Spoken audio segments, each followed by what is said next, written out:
In today's video, I'm going to teach you how to use the transform panel for precise object editing in Adobe Illustrator. By the end, you'll know exactly how to position, size, rotate, and shear any object with confidence and accuracy. Start by selecting the object or objects you want to transform. You can select a single shape, multiple items, or even grouped artwork.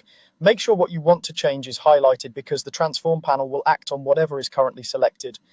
Next, open the transform panel by going to the window menu and choosing transform. If you already see it docked on your workspace, that's great. Just bring it to the front so it's easy to reach while you work. Keeping this panel visible is helpful when you need precise, repeatable results.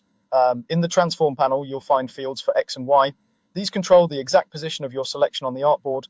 X moves the object horizontally and Y moves it vertically. Type in the precise coordinates you need to place your object exactly where it belongs. This is especially useful when aligning elements across multiple artboards or matching a layout spec. You can enter values with units if you like, and the panel will honor them. Width and height let you resize objects with precision.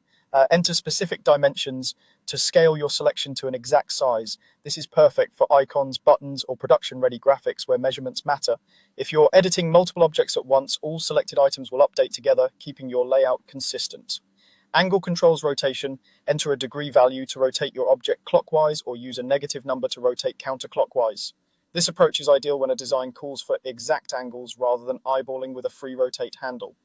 If you need a subtle tilt or a perfect 45-degree turn, this is the most reliable method. Shear gives you a controlled slant, either horizontally or vertically, without changing the object's overall size. It's great for dynamic effects like italicized shapes or perspective-style accents. Apply small values for gentle slants. Higher values will create stronger, more dramatic results. After typing any value in these fields, press Enter or Return to apply the change.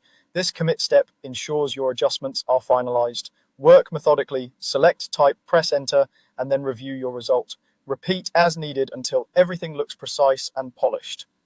That's all you need to make clean, accurate transformations using the transform panel. Keep it open, work with intentional values, and you'll see your design snap into place exactly as planned.